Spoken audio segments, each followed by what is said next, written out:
He is the most talked about figure in human history. His name has sparked faith, wars, revolutions, and the rise and fall of empires. Over 2 billion people follow his teachings today. But who was Jesus Christ? Was he a prophet, a revolutionary, or something even more extraordinary? For centuries, historians, theologians, and skeptics have debated the facts behind his life. Did he really exist, or is his story a myth created by believers?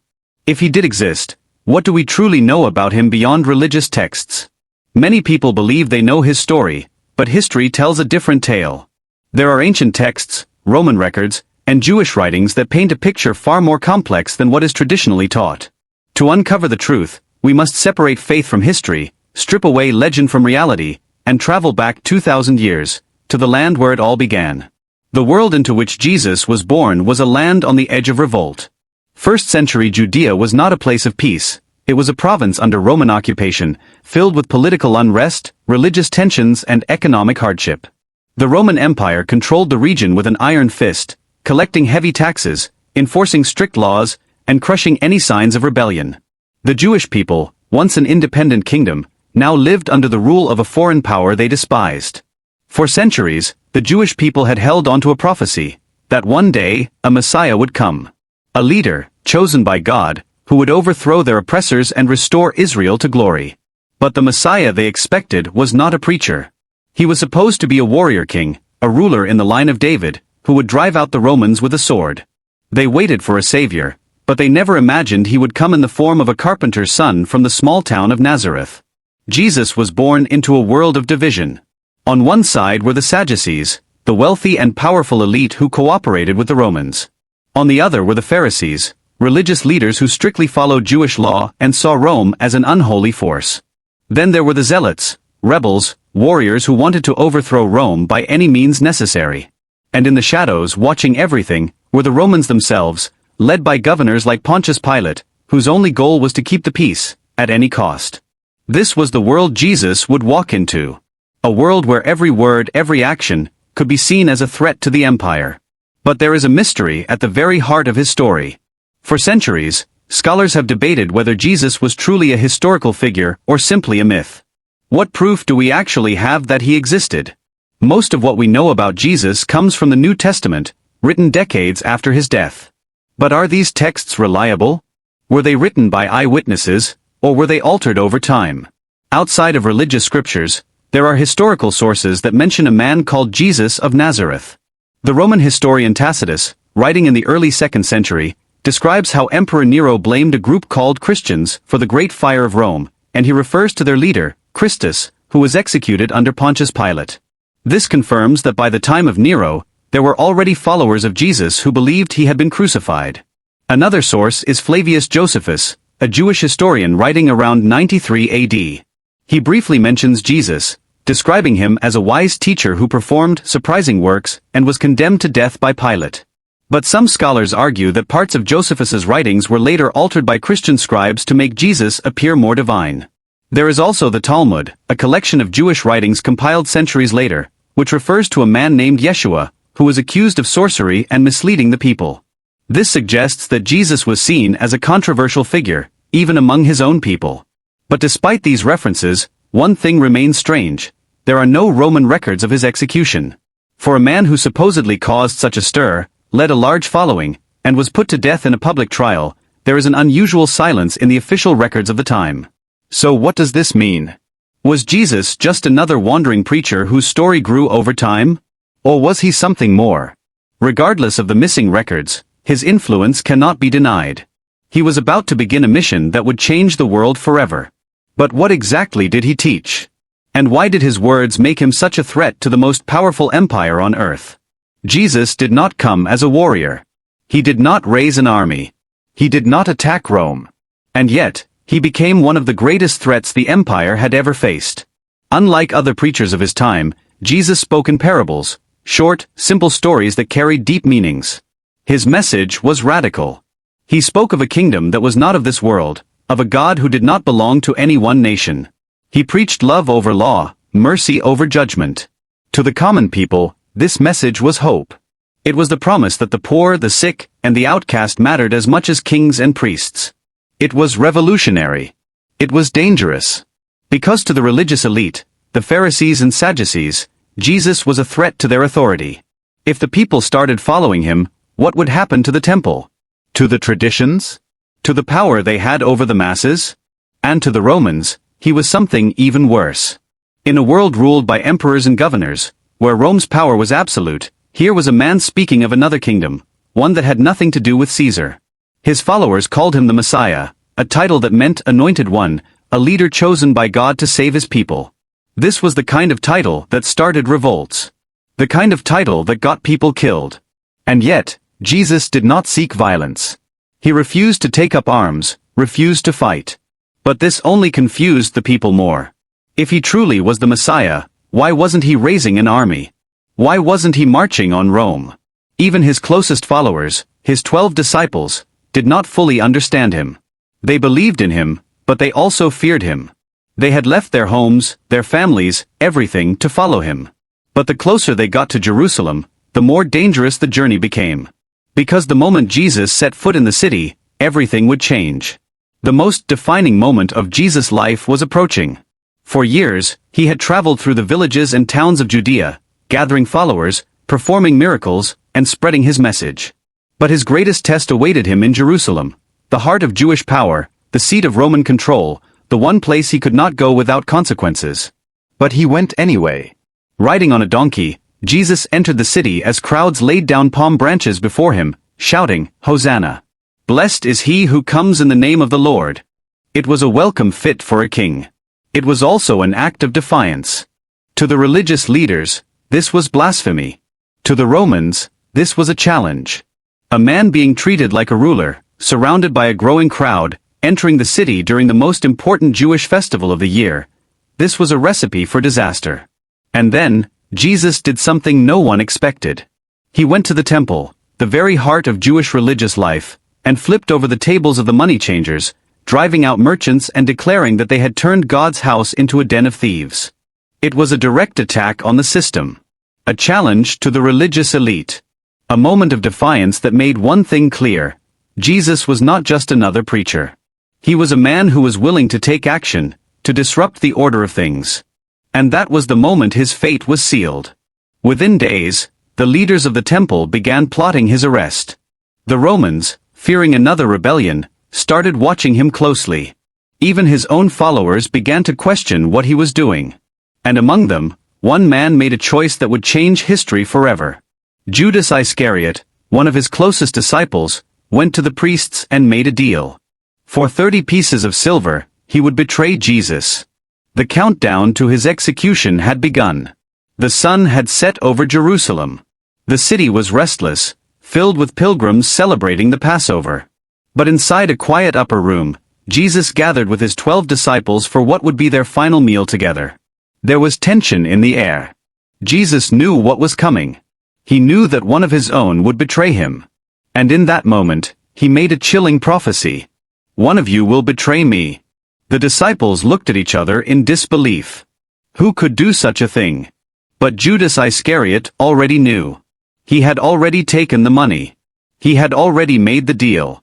And before the night was over, he would hand Jesus over to those who wanted him dead.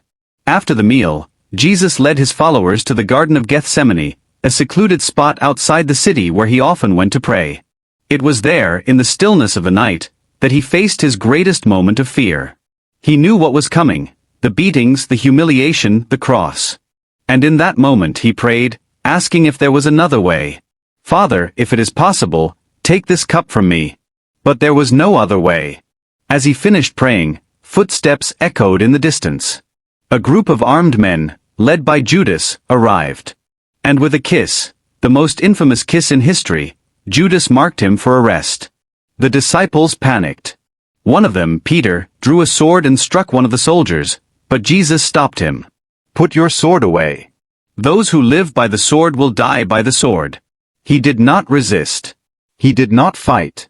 He allowed himself to be taken. And from that moment, he was no longer a free man.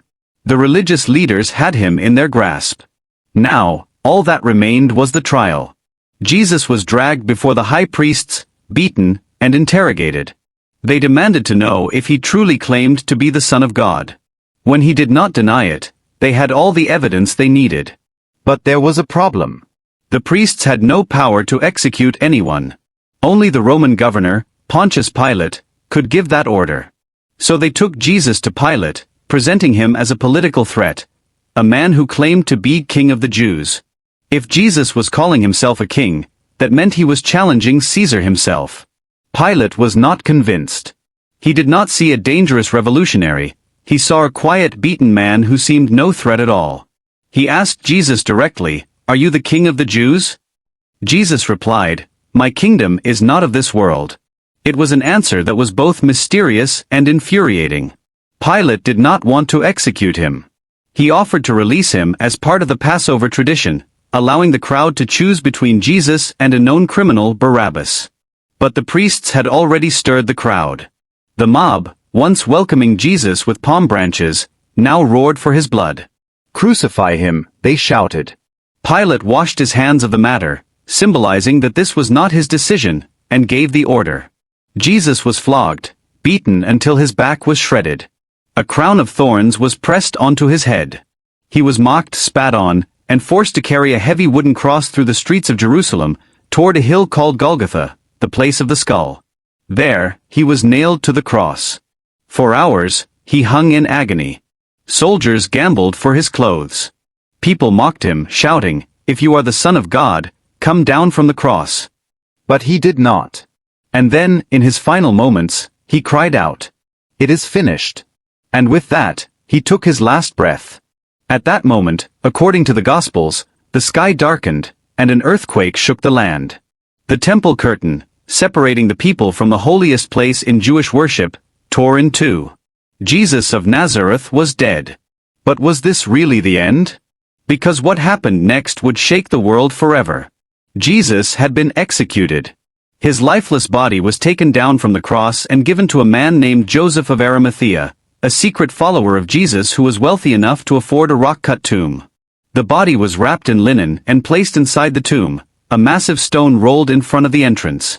To prevent any trouble, the religious leaders went to the Roman authorities and requested a guard to be placed at the tomb, fearing that Jesus' followers might try to steal his body and claim he had risen from the dead. For 3 days, the tomb remained sealed. Then, something happened that changed history. According to the Gospels, on the 3rd day, a group of women, including Mary Magdalene, went to the tomb at sunrise. But when they arrived, the stone had been rolled away. The tomb was empty.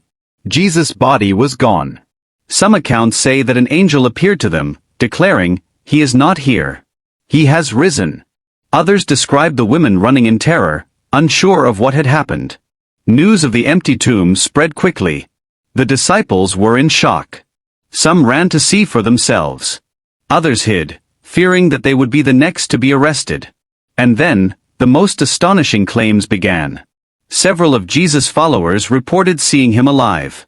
First, Mary Magdalene, who claimed he appeared to her near the tomb. Then, 2 disciples walking on the road to Emmaus, who said they spoke with him without recognizing him at first. And then, according to the Gospels, he appeared to his disciples, standing among them, speaking to them, even eating with them. One of them, Thomas, refused to believe it. "Unless I see the nail marks in his hands and put my finger where the nails were, I will not believe." And yet, the story goes that Jesus appeared before Thomas, inviting him to touch the wounds in his hands. This was not just one sighting. There were multiple. And soon, the belief that Jesus had risen from the dead began spreading like wildfire. But what really happened? The resurrection of Jesus is the most debated event in human history. For those who believe, it is proof that he was more than a man. For skeptics, it raises too many unanswered questions. Historians and scholars have offered multiple theories. The stolen body theory. Some argue that Jesus' disciples stole his body to create the illusion of resurrection. But this raises another question. Why would they willingly suffer torture and execution for something they knew was a lie? The wrong tomb theory. Some suggest that the women who found the tomb empty had simply gone to the wrong one. But this does not explain the later claims of resurrection appearances. The hallucination theory. Others believe that Jesus' followers were so overwhelmed by grief that they imagined seeing him alive. However, hallucinations are usually personal experiences, not shared by groups of people. The spiritual resurrection theory. Some early Christian writings suggest that the resurrection was not physical, but spiritual, an appearance in visions rather than in the flesh. And then, there is the faith-based belief that Jesus truly did rise from the dead, as he had predicted, and that his resurrection was a divine event that defied all logic. Regardless of what actually happened, one thing is undeniable. The belief in Jesus' resurrection transformed a small group of frightened followers into a movement that would spread across the world. But what happened next was just as unexpected. Because the man who had changed history, whether through divine power or the devotion of his followers, was gone. And now, his disciples had to carry his message forward, in a world that wanted them dead. Jesus was gone. But his followers refused to let his message die with him. At first, they were terrified. The Roman and Jewish authorities had executed their leader. What would they do to his followers? Many of them went into hiding, afraid that they would be next. But something had changed. The same men who had once fled when Jesus was arrested, the same disciples who had denied even knowing him, now began to speak boldly. One of the most important moments came during the festival of Pentecost, when, according to Christian tradition, the disciples experienced something supernatural. They claimed that the Holy Spirit descended upon them, giving them the courage and ability to spread Jesus' message. From that moment on, the movement exploded. The man leading this charge was Peter, one of Jesus' closest followers. He stood before crowds in Jerusalem and declared that Jesus had risen from the dead, that he was the Messiah, and that his teachings were the path to salvation. Many believed him. But others saw him as a threat. And then there was Saul of Tarsus, a man who had once hunted down Jesus' followers, a man who had dedicated his life to destroying the movement. But something happened. According to his own accounts, he had a vision of Jesus that changed him forever. He became Paul the Apostle, and instead of destroying Christianity, he became its greatest missionary, traveling across the Roman world, spreading the teachings of Jesus far beyond Judea. But the rise of Christianity came at a cost. Because Rome was watching. And soon, the empire would turn its full wrath against them. For the Romans, Jesus had been a minor problem. A local preacher who had caused trouble in Judea. But now, his followers were everywhere. And worse, they were defiant. They refused to worship the Roman gods. They refused to recognize the emperor as divine. They claimed that Jesus, not Caesar, was Lord. And that was unacceptable. The Roman government, under emperors like Nero, saw Christians as a threat to stability. And so, they did what they always did to threats. They tried to eliminate them. Christians were arrested, tortured, and executed. Some were thrown to wild animals in the Colosseum for public entertainment. Others were burned alive as human torches. And yet, the movement did not die. It grew. The more Rome tried to crush it, the more it spread. Within just a few centuries, the impossible happened. The faith of a crucified Jewish teacher became the official religion of the Roman Empire. And history had been changed forever. But what was it about Jesus that made his message endure? Was it his teachings? His followers? Or was it something more? Regardless of what one believes, one thing is undeniable. Jesus of Nazareth, whether man or Messiah, remains the most influential figure in human history. 2,000 years have passed since Jesus walked the earth, yet his name still echoes across history. His story has been told and retold, shaping civilizations, inspiring revolutions, and dividing nations. Wars have been fought in his name. Empires have risen and fallen under the banner of his teachings. His words, whether spoken by a carpenter from Nazareth or written by his followers, continue to shape the morals, values, and beliefs of billions around the world. But the question still remains. Was he a man of faith or a revolutionary? A prophet or a myth? Was he simply a preacher who became the center of the world's largest religion, or was he something more? History provides us with evidence, fragments of writings, ancient accounts, and conflicting reports. But belief? That is something that cannot be measured in facts alone. And that is why, even after 2 millennia, the debate continues. His story is not just about the past. It is about the present. About the future. About what we choose to believe. And perhaps in the end, That is what makes Jesus of Nazareth truly eternal. What do you think? Was Jesus a historical figure whose influence reshaped the world? Or was his story something more, a divine intervention that changed the course of human history? Let us know in the comments below. And if you found this journey through history fascinating, be sure to check out our deep dive into the lost Gospels, what the church doesn't want you to know. Click here to watch now. Don't forget to like, subscribe, and hit the bell icon so you never miss an episode of our deep explorations into history's greatest mysteries. Because history is not just about what happened, it's about what we choose to remember.